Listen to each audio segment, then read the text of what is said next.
चालू करते हैं रिकॉर्डिंग के साथ।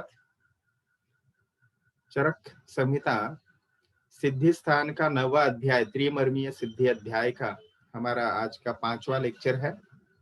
और इससे पहले त्रिमर्मीय सिद्धि अध्याय में हमने देखा कि 3 मर्म जो है शिर, हृदय और बस्ती, उनके उनका महत्व देखा। वो ओके, सो हम थोड़ा सा ये करेंगे उसमें। Okay, thank you. So let's start again. So slow connection was there, so I have just shuffled my connection. तो आज का हमारा 5वां लेक्चर है और रिकैप ले रहे थे। उसमें विशेषतः हमने त्रिमर्मों का महत्व देखा। त्रिमर्मों के महत्व के बाद हमने मूत्र रोग जो 13 प्रकार के हैं उनकी विस्तार से चर्चा की, और इससे आगे का जो भाग है वो हमने आज जानना है, उसको हम जानने का प्रयास करेंगे। चलिए आगे चलते हैं।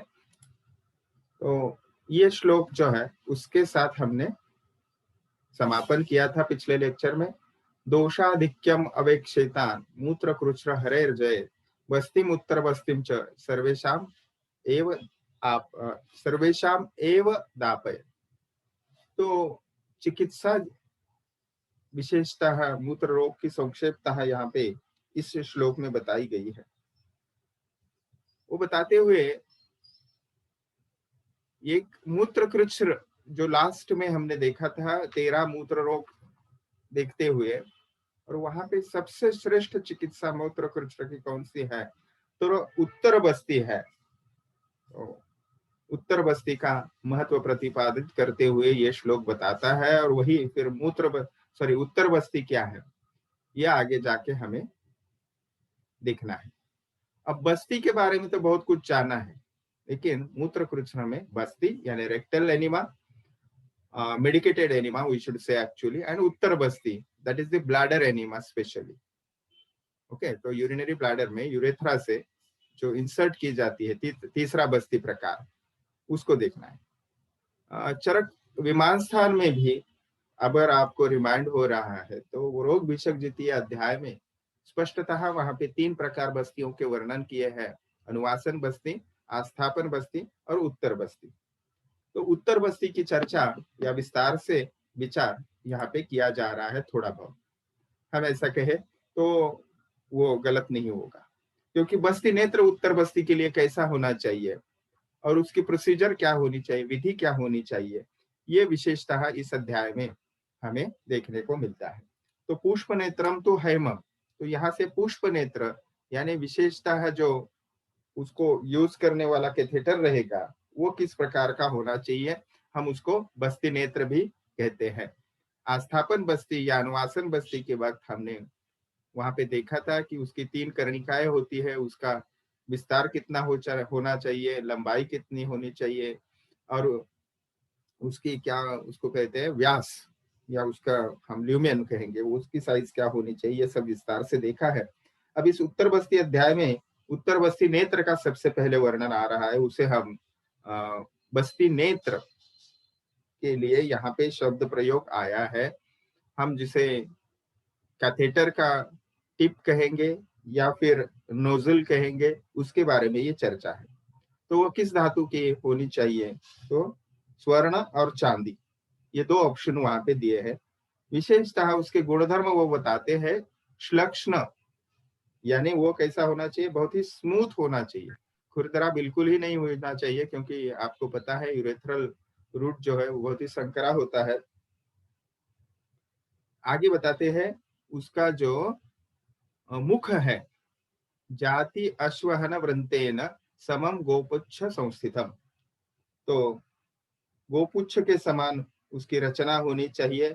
गोपुच्छ अगर आप देखें तो एक जगह चौड़ा रहता है ऊपर की ओर, और नीचे जो बालों की तरफ भाग आता है या एंड की तरफ, तो वो नैरो होता जाता है। तो इस प्रकार गोपुच्छ की तरह उसकी पूंछ के समान आकृति होनी चाहिए।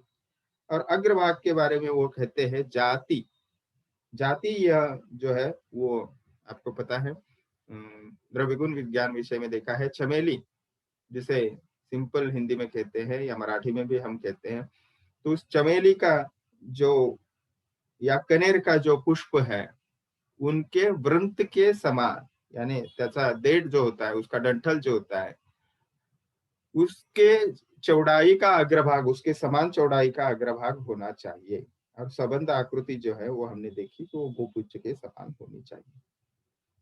अब आगे वो बताते हैं, रौप्यम व सर्षप छिद्रम द्विकर्णम द्वादशांगुलम।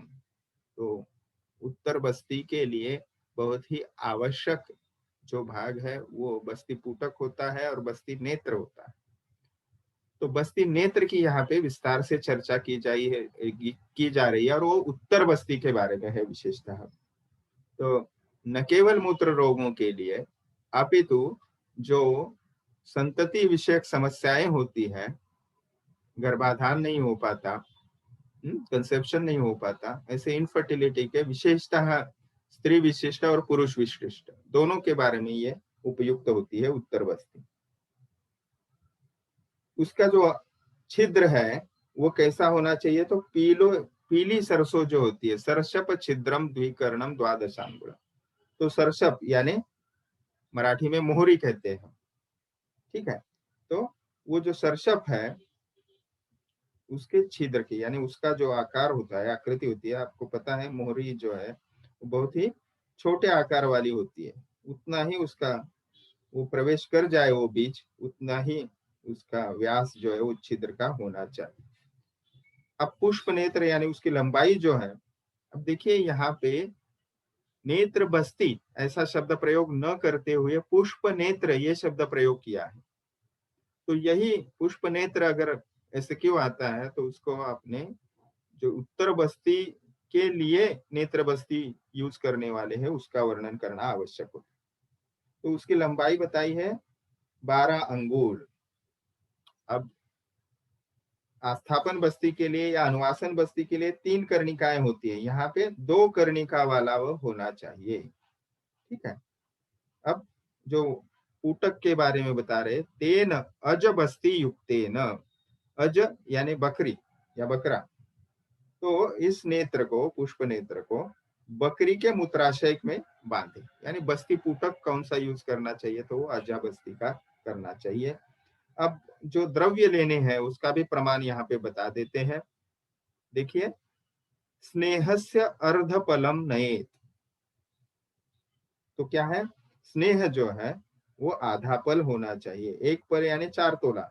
हमने द्वितीय वर्ष में ये बहुत बार देखा है, क प कु प्र आद्रो, यानी कर्ष, पल, कुड़व, द्रोण, आढ़क और द्रोण। तो ये 1 से 4, 4 से 16 इस प्रकार से हुआ जाता है। मैंने ब्लैक बोर्ड पे आपको समझाया, अगर याद है तो आधा पल यानी 2 तोला स्नेह का प्रयोग होना चाहिए, यानी स्नेह द्रव्य जो है वो 2 तोला यानी लगभग 20 ml होना। या फिर और वो हमें भी फिर व्यक्ति विशिष्ट विचार करता है आयुर्वेद, तो इसलिए यथा वय वयो विशेषेण स्नेह मात्रा विकल्प। एक तो जनरल बता दिया आधा पल यानी 20 ml आप यूज करो, 2 पल यानी 20 ml लगभग, या फिर रुग्ण का जो वय है उसके अनुसार आप स्नेह की मात्रा स्वतः निश्चित करो।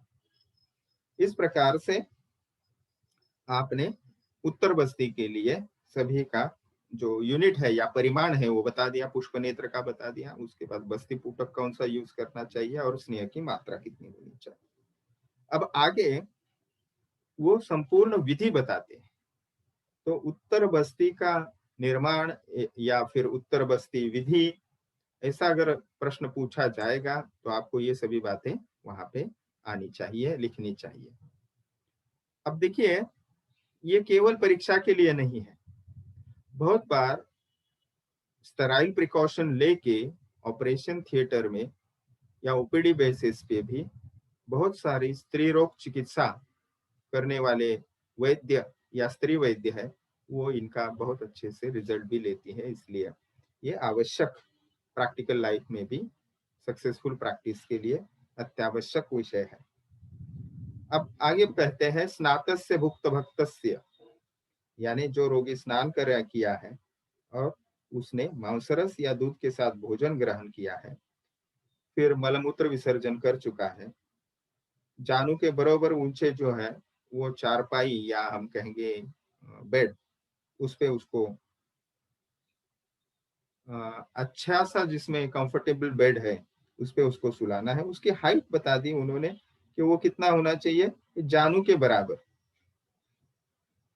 अब ऐसे रोगी के विशेषतः मूत्रेंद्रिय को उत्तेजित करके, अब ये पुरुष विशिष्ट शरीर के बारे में बता दिया है, तो पेनिस को उत्तेजित करके फिर वो जो यूरेथ्रल ट्रैक है वो अच्छे से हमें चौड़ा मिलता है, इसलिए ये क्रिया है।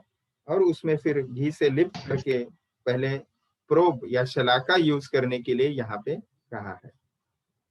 तो शलाकया अन्विष्य गतिम यद अति अप्रतिहता व्रजे, तो शलाका यानी प्रोब जो यूज करना चाहिए उसको घृतलिप्त करना चाहिए ताकि वो श्लक्ष्ण हो जाए और कहीं पे उसका घर्षण ना होवे, इस प्रकार से। और फिर गति प्रोब से हमने जान लेनी चाहिए, अर्थात संक्षेप में कहे तो मूत्र मार्ग में कहीं अवरोध नहीं है, ये कंफर्म कर लेना है। यदि यहाँ पे तथा शेफ प्रमाणेन पुष्प नेत्रम प्रवेशे, अभी ये रुजो सुखोपविष्ट से रिष्टे मेड्रे घृताक्तया ये हो गया और उसे गति जो है वो कंफर्म कर ली। उसके बाद अवरोध नहीं है कंफर्म करने के बाद जो मूत्रेंद्रिय की लंबाई होगी यानी पेनिस की लंबाई होगी, उसी के बराबर जो पुष्प नेत्र है, यानी अभी जिसका हमने द्वादशांगुल ये वर्णन देखा, तो वो प्रवेश कराना चाहिए। निश्चित है कि जो नैरो एरिया होगा उससे हम प्रवेशित कराएंगे। अब देखिए इसका जो प्रवेश है वो स्पष्ट यहाँ पे ग्रंथकार 55वें श्लोक में दिखते हैं। अगर आप यहाँ पे आप स्क्रीन देख रहे हो तो वहां पे आपको महसूस होगा। देखिए यहाँ पे गुदवत मूत्र मार्गे न, यानी जिस प्रकार गुद मार्ग में प्रयुक्त बस्ती की जाती है उसी प्रकार उसको देना, यानी मूत्र मार्ग में सिवनी के सामने पुष्प नेत्र का प्रयोग करना चाहिए। यदि पुष्प नेत्र का प्रवेश मूत्रेंद्रिय में उसकी लंबाई से अधिक हो जाता है तो वह बस्ती में क्षत उत्पन्न कर सकता है। ओके, इसीलिए मूत्र मार्ग की जितनी लंबाई है उतना ही आपने उसका पुष्प नेत्र का प्रवेश कराना है, ये महत्वपूर्ण बात है। उत्तर बस्ती का प्रयोग करते समय क्या है, कुछ और सूचनाएं दी है, देखिए सुखम प्रपीड्य निष्कंपम इत्यादि, यानी वो जो प्रवेश कराना है वो सुखम यानी बिल्कुल हल्के हाथ से, यानी वहां पे गड़बड़ी ना करे, हड़बड़ी ना करे या जल्दी ना करे। पुष्प नेत्र को बिना कांपते हाथों से, यानी ट्रेमर्स बिल्कुल ही नहीं होने चाहिए। अभी देखिए ये स्थिति आने के लिए आपको ये क्रिया अंडर ऑब्जर्वेशन, जिन्होंने बहुत बार प्रैक्टिस कर चुके हैं ऐसे आपके सीनियर या डॉक्टर, उनके साथ काम करना पड़ेगा और फिर आप इंडिपेंडेंटली ये कर पाओ। उचित दबाव के साथ सुखम प्रपीड्य, ये बस्ती पुटक को जो दबाना है वो यूनिफॉर्मली दबाना है। इसको हमने विस्तार से देखा है, विशेषतः आस्थापन बस्ती के विषय में। अब उत्तर बस्ती के द्वारा जो स्नेह है वो वापस लौट आने के बाद उसी प्रकार दूसरी तीसरी बस्ती का प्रयोग करना चाहिए।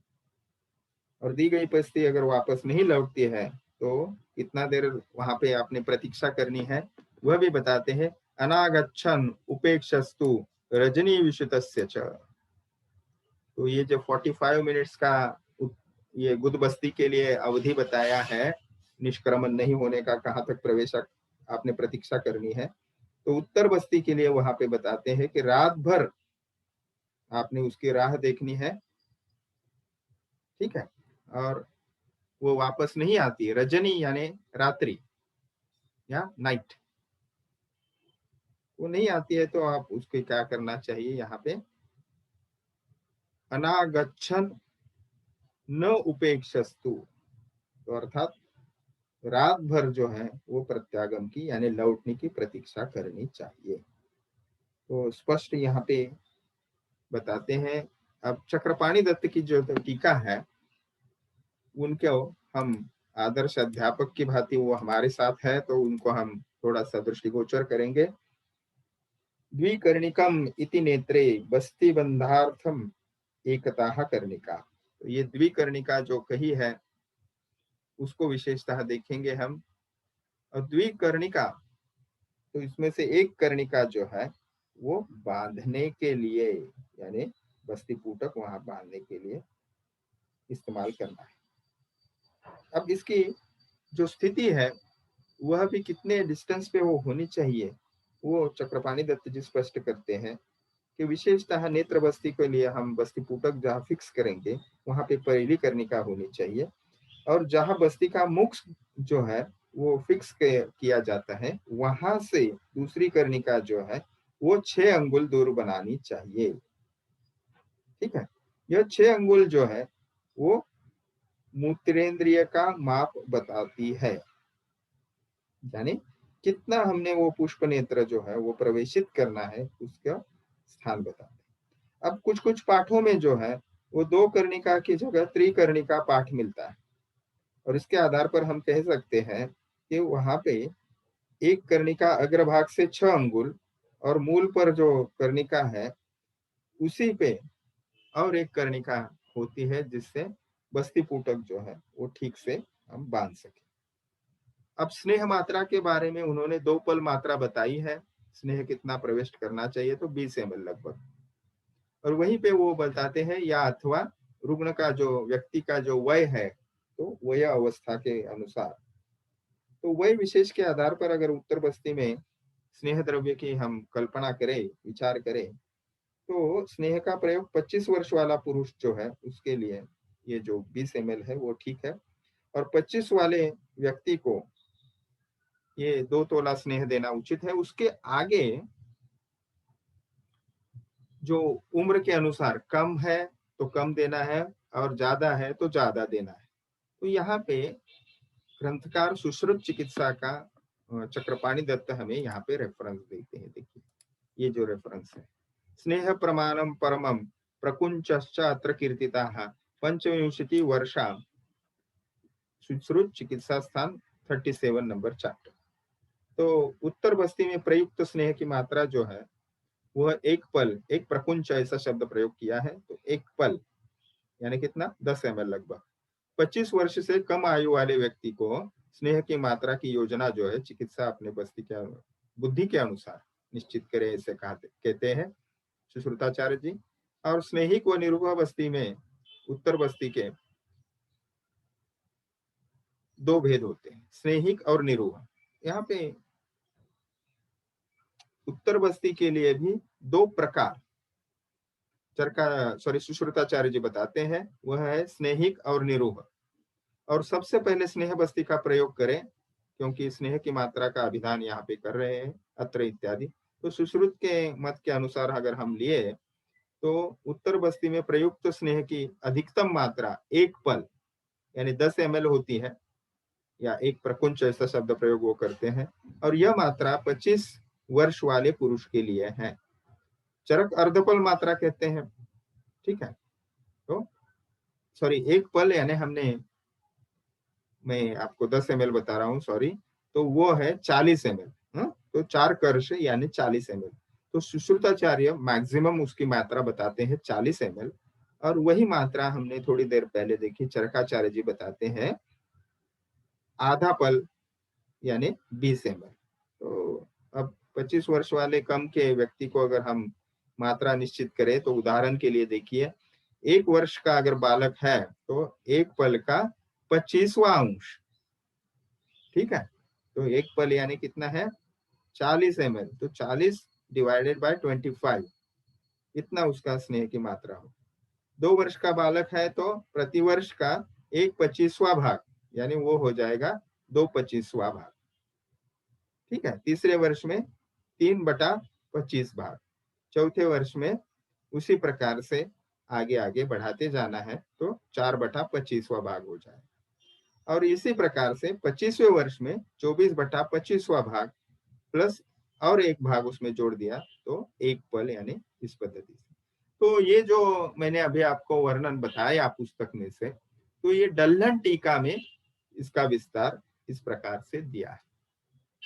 ओके, तो इसी सूत्र को अगर हम ले मार्गदर्शन के रूप में, तो चरकाचार्य जी की जो 20 ml मात्रा है 25 वर्ष वाले व्यक्ति को, तो उसी प्रकार से वो हमें डिवाइड करने के लिए सुश्रुताचार्य जी की चिकित्सा स्थान 37 के ऊपर डल्हन टीका है, उसका आधार हमें लेना पड़ेगा। ठीक है, तो आगे चलते हैं। उसका अंग्रेजी जो विषय है वो वहां पे लिखा है। तो मैं थोड़ा सा जो प्रेजेंट स्टूडेंट है तो उनका स्नैपशॉट ले लेता हूं, आगे चलेंगे।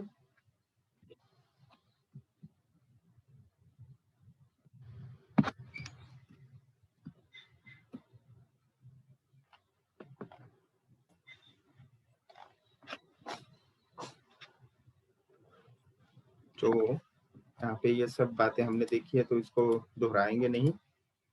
आगे पिप्पल्यादिवर्ती निर्माण एवं उसका उपयोग, ये हमें मिलता है श्लोक क्रमांक 58 से 61 तक। तो ये पिप्पल्यादिवर्ती जो है उसके घटक द्रव्य सबसे पहले हमें मिलते हैं। पिप्पली, सेंधव, गृहधूम, अपामार्ग बीज, निर्गुंडी स्वरस, पीली सरसों, अमलतास यानी आरगवत का मज्जा, सहचर, फिर बड़ी कंठकारी, गोमूत्र, कांजी, गुड़। ठीक है, इस प्रकार वो घटक द्रव्य, प्रधान घटक द्रव्य मैंने आपको बता दिए। और निर्माण विधि जो है वो अग्रेतु सर्षपाकारा मूत्राम्ल पिष्टे सगुणवर्ती कृत्वाम प्रवेशे, तो यहाँ पे बंधन द्रव्य की तरह गुड़ काम करता है। और किस आकृति की होनी चाहिए, तो गोमूत्र और कांजी में पीसने के बाद उसके जो घटक द्रव्य है उसमें मिल जाएंगे और उसको एक अच्छे श्लक्ष्ण, ऐसे आप पेस्ट में परिवर्तित करोगे, या पेस्ट कहना ठीक नहीं रहेगा, उसको हम डव जो होता है यानी आटा भूनते हैं हम रोटी बनाने के लिए, उसकी कंसिस्टेंसी का होना चाहिए। फिर उसमें आप वहां पे शब्द प्रयोग करते हैं सगुणवर्ती, तो वहां पे गुड़ का भी इस्तेमाल करना है अपने आवश्यकता अनुसार। और फिर बत्ती के आकार का, मराठी मध्ये वातीच्या आकाराचा, वो हम वर्ती बनाएंगे। और उसको क्या बताया वहां पे, देखिए, छाया शुष्क करने की आवश्यकता होती है, क्योंकि अगर हम इसको धूप में सुखाएंगे तो गुड़ घटक द्रव्य है तो वो पिघल जाएगी। तो इस वर्ती को मूत्र मार्ग में प्रवेशित कराने के लिए ये वर्ती बताइए। विशेषतः इस वर्ती का आकार जो भी है वो भी कोपुच्छाकार होता है, आकृति आगे की ओर थोड़ी ज्यादा चौड़ी होती है और पीछे के भाग में, या हम नीचे कहेंगे उसको, उड़द के समान मोटा होना चाहिए। तो उसका आकार जो है वो माश यानी ग्रीन ग्राम का जो एक बीज होता है उसके समान। वर्ती की लंबाई जो है उसके बारे में यहाँ पे वो बताते हैं। नेत्र दीर्घा यानी बस्ती नेत्र या पुष्प नेत्र, यहाँ पे शब्द प्रयोग है उत्तर बस्ती के लिए। नोजल वो 12 अंगुल बताए, तो 12 अंगुल इतनी वो लंबी होनी चाहिए। ये वर्ती जो है वो उसके विशेषण आगे बताते हैं कि घृताभ्याक्ताम सुकुमार आम भंगुरा, तो न टूटने वाली, सुकुमार यानी मुलायम वह होनी चाहिए। फिर इस वर्ती को आप गोघृत जो है वो लगा के उसको अच्छा श्लक्ष्ण कर दे और फिर मूत्र मार्ग में उसको प्रवेशित करें। अब इस वर्ती का प्रयोग किस लिए करना है, तो उसके गुणधर्म यहाँ पे बताते हैं। कहाँ प्रयुक्त करने हैं, तो अगर बस्ती जो है अनुवासन बस्ती, यानी हमें थोड़ी देर पहले स्नेह द्रव्यों की चर्चा की, वह अगर स्नेहे प्रत्यागते ताभ्याम अनुवासनिको विधि परिहारश्च सव्यापत स सम्यक दत्त लक्षणा, तो बस्ती अगर वापस नहीं लौटती है तो उस वक्त इसका प्रयोग करना चाहिए। अब विशेषतः परिहारश्च सव्यापत, अगर उत्तर बस्ती के कुछ व्यापत होते हैं तो उसके लिए भी इसका इस्तेमाल करना चाहिए। चक्रपाणी दत्त जी आगे वहां पे बताते हैं, वह स्पष्ट कर देते हैं कि यह जो बस्ती है वो क्या है, स्नेह को निकालने वाली है। स्नेहस्य प्रवर्तिकाम वर्तिम आह। ठीक है, यानी अगर वो जो रात भर प्रतीक्षा की और स्नेह अगर नहीं लौटा, लगभग 12 आवर्स, तो स्नेह बस्ती को वापिस लाने के लिए आपने पिप्पल्यादि वर्ती का प्रयोग करना है। इयं च वर्ति गुड़पाकेन कठिना कर्तव्या यथा श्लक्षणा भवति। गुड़ में पकाकर अगर आपने ये वर्ती की तो वो कठिन हो जाती है। ओके, तो पश्चार्धे इति मूले, ऐसा एक शब्द प्रयोग और चक्रपाणी दत्त जी देखिए यहाँ पे करते हैं। वो स्पष्ट करते हैं कि वर्थी का पश्च यानी पिछला भाग जो है वो उड़द के समान मोटा होना चाहिए। यानी पिछला भाग उड़द के समान का, तो अगला कितना होगा, जितना पुष्प नेत्र का बताया है वो सरसप के समान। ठीक है, तो ज्यादा से ज्यादा चौड़ा वो उड़द के समान होगा। अंगुष्ठ सन्निभाम इति पायो स्नेह प्रवृत्तिरर्थ दीयमाना अंगुष्ठ समाना कर्तव्या। तो जब ये गुद बस्ती यानी रेक्टल रूट में बस्ती दी जाती है तो स्नेह की प्रवृत्ति के लिए प्रयोग की जाने वाली वर्तियां जो है वो अंगूठे जितनी मोटी होती है।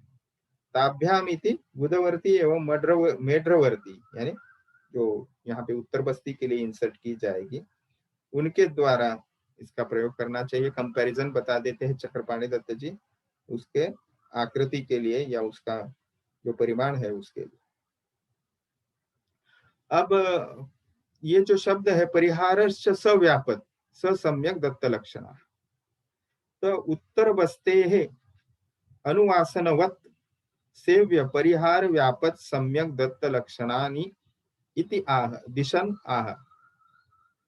तो अनुवासनी को विधि इत्यादि, तो इससे अर्थ क्या लेना है कि उत्तर बस्ती के लिए स्वतंत्र रूप से पथ्यापथ्य परिहार इत्यादि विषय का वर्णन नहीं है। तो वह वर्णन नहीं है तो क्या उसका उपयोग करें, कौन से मार्गदर्शन आप यहाँ पे समझे। तो चक्रपाणी दत्त हमें बताते हैं कि जैसे अनुवासन बस्ती में हमने देखा है पूर्व में पथ्य अपथ्य उपद्रव यानी व्यापद उसके, या फिर सम्यक लक्षण जो है वह जो है अनुवासन बस्ती के जैसे ही आपने समझना चाहिए। तो अलग से वो नहीं करते, द्विरुक्ति वहां पे वो नहीं करते, और वहां पे अनुवासन बस्ती जो मार्गदर्शन आपको पथ्यापथ्य का परिहार इत्यादि विषय का बताता है वही आपने यहाँ पे फॉलो करना है। अब टाइम ऑफ एडमिनिस्ट्रेशन ऑफ उत्तर बस्ती, तो ये उत्तर बस्ती को समझाने के लिए मैं आपको थोड़ा सा एक और विषय आपके सामने दिखाना चाहता हूं, उसको हम समझेंगे। तो अभी मैंने चरक पूर्वार्ध क्या लेक्चर बनाते वक्त वहां पे कुछ हमने विषय देखा है, तो उसको आपको सिर्फ आकृति समझने के लिए मैं दिखाना चाहता हूँ। तो ये जो तीन बस्ती के प्रकार है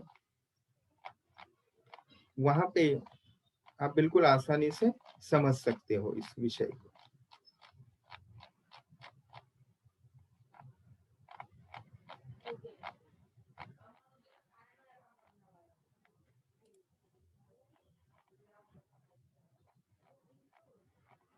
ठीक है, मैं वो थोड़ा सा